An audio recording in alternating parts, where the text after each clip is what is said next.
Hello and welcome once again. In this video, you will hear the story ng mga unang buwan at araw ng pagdating ng family ko dito sa Canada. So, ikukwento ko lahat yun sa inyo. Enjoy it! Hello and welcome once again to my channel, friends. Queen Bee Squad, this is your Queen Bee. Sending you love once again. Welcome to my channel. At nandito ako ngayon sa labas. Nandito ako sa likod ng bahay kasi ang ganda ng panahon dito sa Toronto today is 19 degrees. So, warm dito sa labas. And I decided to shoot this video out in here. Kaya, excited na naman akong ituloy sa inyo ang kwento ko tungkol sa buhay ko bilang OFW dito sa Canada. And for this episode, part 6 na tayo ng ating kwentuhang OFW. Ito ay nung dumating na yung aking pamilya dito sa Toronto. Finally, makakapunta na rin sila after a very long waiting period. So bago ako mag-continue, pakita ko muna sa inyo itong aming backyard na wala pang kalaman-laman kasi hindi po pwedeng magtanim at nandun pa yung aming mga nakabalot pang mga lamesa at mga upuan. At ayan yung plots ni Kuya Doms ay mga empty pa. Wala pang mga laman. Nandiyan yung kanyang mga gagamitin para sa pagtatanim. So, next time na mag-vlog tayo ulit, may mga tanim na yan. For sure. In the next few weeks, siguro mga 2 to 3 weeks, meron nang makikita tayong mga tanim dyan. Continue natin yung ating kwento sa buhay pagdating ng aking family dito sa Canada. Ang ganda ng breeze ng air is very refreshing, very warm. Hindi naman very warm kasi I'm wearing a sweater right now. So, hindi masyadong malamig, hindi masyadong mainit. Katamtaman lang talaga yung temperature. That's why I came outside instead of just staying in at i-enjoy habang warm ang panahon sa oras na ito. Proceeding now to our kwento. Nung dumating ang aking pamilya dito sa Pilipinas, of course, very happy. It's a reunification of families who have been away from each other for so long. Kagaya nga ng sabi ko, 10 years akong nawalay sa kanila. Ever since na nag-start ako mag-work sa Hong Kong hanggang sa makarating ako dito sa Canada. So finally, they are here in March of 2008. They came and praise the Lord, thank you for His faithfulness na finally natupad na rin yung matagal kong hinihiling at hinihintay na kasagutan ng aking mga panalangin to Him. Dumating sila, very casual na handaan for sa amin lamang muna. Palilipasin muna nila yung kanilang jet lag and everything before ako mag-invite ng friends to celebrate with us with our victory of waiting. Yun nga ang sinasabi ko, yung virtue of waiting. So, natupad na yung isa sa aking mga pangarap at dumating na sila. So, ito, simulan natin sa nakakatawang kwento. Pagdating nila dito, of course, I was so excited. I prepared everything. May room kami ng asawa ko, may room yung si Kambal, at yung isang room sa ate ko. So, dun sa isang room, magkasama si Kambal. Ngayon, being, na sila, malalaki na, so I bought 2 twin beds. Mga twin beds na sineperate ko na silang dalawa. Pero sa isang room, I put one bed on one end and the other one on the other end. So, ngayon, eto na, matutulog na kami ng gabi. So, have a good sleep, magpahinga na kayo, ganyan. Tapos, nung magising ako ng kinaumagahan, syempre, nag-prepare muna ako ng breakfast. Syempre, excited tayo kasi sa tagal ng panahon na hindi ko pa nakasama yung pamilya ko. Gusto ko silang pagsilbihan. At least, ipagluto sila ng breakfast. For now, enjoy namin yung breakfast first breakfast together namin sa Toronto. So, ito na. Nang gisingin ko sila na kumain na, binuksan ko yung kwarto nila. Yung dalawang kama na sinet up ko both sides, end to end ng, kumbaga wall to wall dun sa kwarto nila. Biglang nandun sa gitna. Nagkasama na sila dun sa gitna. Kaya, sabi ko, bakit ninyo pinagsama yung kama nyo sa gitna? Kaya ko nga, sineperate yan para tig-isa kayo ng kama. Sabi naman ng papa nila, syempre, maninibago sila kasi doon sa Pilipinas, magkakasama pa sila sa iisang kama. Silang mag-aama. 3 sila doon. So, understood na yon. Sabi ko, okay, so kailangan pala ay ayusin natin yung kama nila. Bibili na lang ako ng mas malaki para magkasama sila doon sa iisang bed. Kaysa naman araw-araw kung aayusin na magkasama sila na separate sila ng bed, yung pala gusto nila magkasama sila. So, ang ganda ng sikat ng araw. I'm really enjoying this, guys. We've been inside the house for so many months now. At isama pa itong pandemic na to. Nakakatuwa lang na ikwento at inaalala ko nga yung mga pangyayaring yun that time. Natatawa na lang kami ng asawa ko kasi syempre, hindi sila sanay na magkahiwalay sa kama. And then, the following night, madaling araw na, kasi, ewan ko sa inyong mga kababaihan, kasi pag madaling araw, minsan na urge akong umihi. So, pag gising kong ganyan, wala yung asawa ko sa tabi ko. Sabi ko, nasan na kaya yun? Makita-kita ko lang nung chinek ko yun, kasi lumabas ako dun sa sala, wala naman siya, wala siya sa kusina. Wala siya sa washroom. So, nasan siya? Nandun siya sa kwarto ni Kambal. At ayun, nandun sila 3 magkakasama sa iisang kama. Kasi nga, 'di ba, sanay silang magkakasama sa isang kama. Sila kaagad na paghihiwalayin sila right away pagdating nila dito.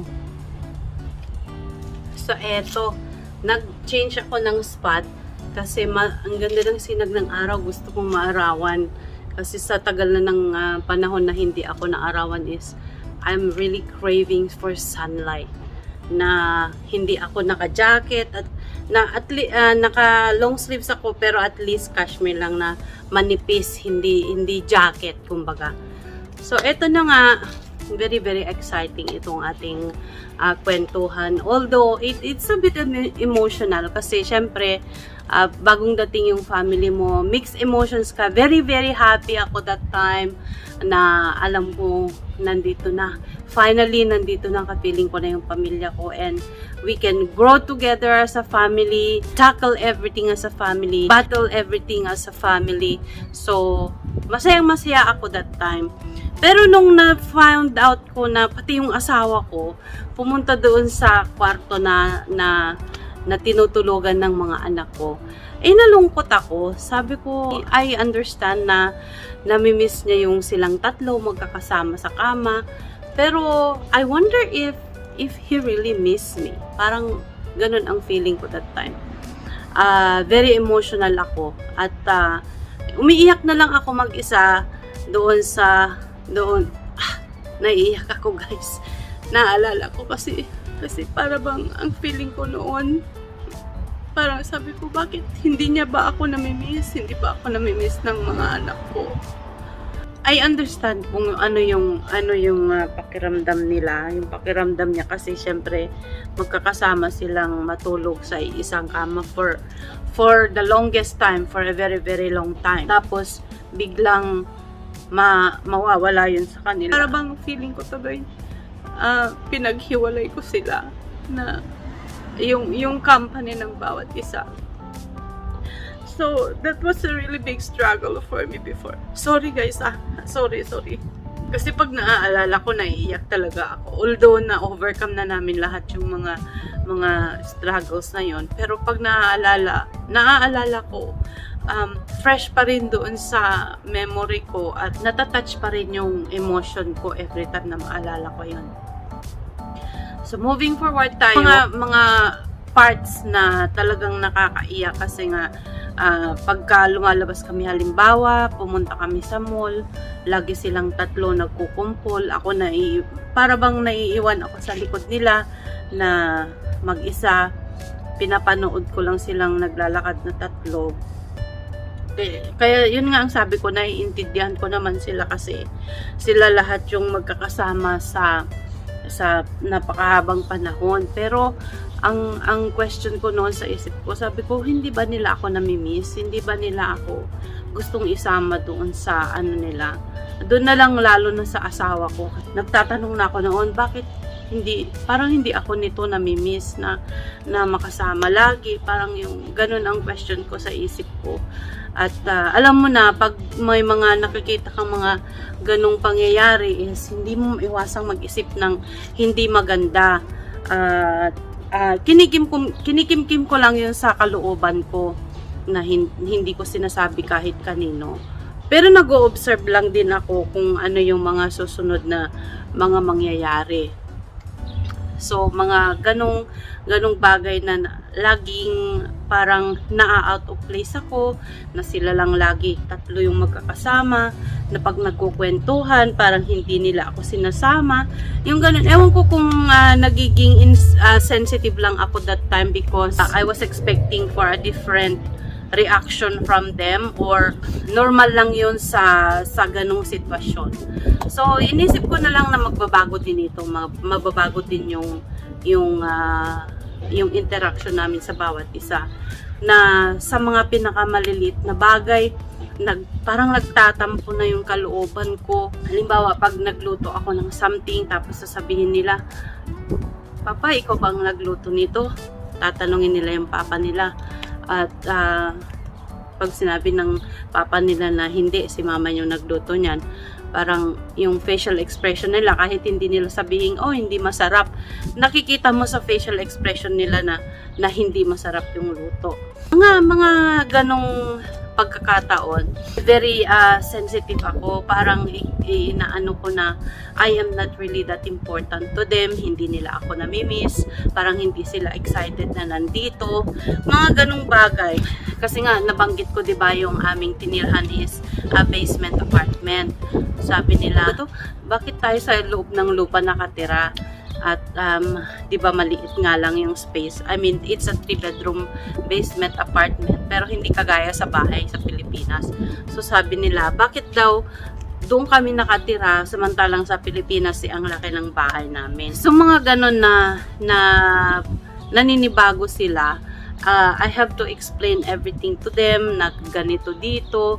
Kung gusto nating lumipat naman sa apartment na mga apartment, bilang i-balance yung kung ano ang pros at kung ano ang cons ng nasa basement apartment lang at kung ikaw ay nasa apartment building. Yung mga yun ang struggles ko that time, guys. So, I don't know kung sa inyong mga bagong dating ang family, kung nagkaroon din kayo ng mga ganang struggles, kasi I struggled emotionally. Honestly, nung mga time na yun, iniisip ko, lalo na nung hindi makahanap-hanap ng trabaho si Kuya Doms ninyo, at parang nakikita kong gusto niya nang umuwi sa Pilipinas, na nag-usap kami heart to heart. Sabi ko sa kanya, yung ibang tao nga nagkandara pa na pumunta rito, halos ibenta lahat yung mga kanilang mga ari-arian sa Pilipinas para lang makapunta dito. Samantalang ikaw, kung tutuusin, libre yung pagpunta mo dito kasi hindi ka naghirap na mag-apply, walang ni-require na requirements sa'yo, kundi yung kinumpleto ko lang yung live-in caregiver program ko dito, tapos nabigyan tayo ng opportunity na makapag-apply ng PR as a family para makapunta dito. Tapos parang gusto mong umuwi. Sabi ko sa kanya, tapatin mo nga ako kung meron kang ibang pamilya sa Pilipinas. Kasi syempre, hindi ko maiwasan na isipin yun. Kasi parang hindi ko nakikita sa kanya yung excitement niya na ma-reunite sa akin in particular. Parang ang feeling ko is gusto niya lang dalhin yung mga bata dito for them. Pero nafe-feel I might be wrong. Hindi ko na-feel yung eagerness niya na makapiling ako muli. Yung asawa ko ganun ang pakiramdam ko nung panahon na yon. So, may mga struggles, madaming mga struggles kaming naranasan, lalo na dun sa kanyang paghanap ng trabaho. Hindi gusto niya na talagang umuwi that time kasi nga syempre ako lang yung nagtatrabaho, tapos lagi siyang nandun sa bahay, siya lahat ng gumagawa ng gawaing bahay. Sabi niya parang hindi rin ako pumunta dito sa Canada, feeling ko nandun din ako sa Pilipinas kasi ganun din ang ginagawa niya sa Pilipinas dati.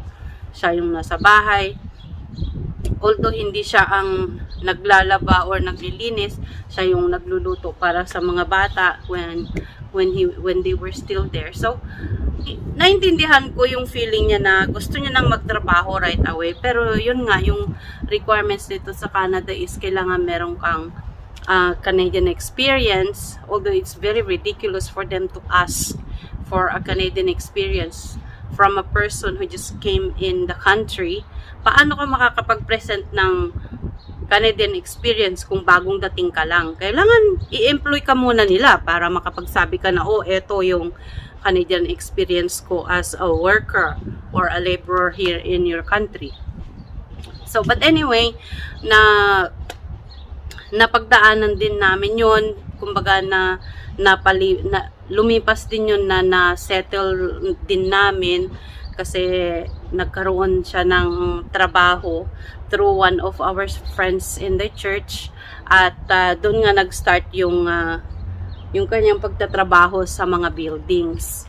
And he started at a very, very humbling job bilang isang cleaner sa mall. So I'm sharing all these stories to you guys not to embarrass him or to embarrass our family watching this video, pero para mabigyan tayo ng linaw or mabigyan tayo ng idea kung ano ba talaga ang buhay ng mga nasa Canada. Ano ba yung mga pinagdaanan nilang hirap, ano ba yung mga pinagdaanan nilang experiences upang sila ay magkaroon ng kung anong merong buhay sila ngayon. So, itutuloy ko next time sa lahat sa inyo. Maraming salamat sa inyong pagtangkilik muli na naman sa aking kwento at nawa napaiyak ko rin kayo. Nawa in-enjoy nyo itong video na ito at sa susunod na mga videos patuloy kong ikukwento kung ano yung mga nangyari sa amin at kung paano namin nalampasan yung mga pagsubok na ibinato sa amin ng tadhana. So, maraming salamat sa inyo at patuloy tayong mag-ingat at sumunod sa lahat ng protocols ng government para mawala na itong pandemya na ito, para naman bumalik na tayo sa normal kahit kaunti lang. Maraming salamat talaga sa inyo. And don't forget to always smile. Put that smile on your face because it will make somebody else's day or time different, and especially yours. Salamat sa inyong lahat. Don't forget to subscribe and hit that notification bell at piliin ninyo yung all para sa susunod kong mga videos mabigyan na naman kayo ng notification. Hanggang sa muli, stay safe everyone and God bless!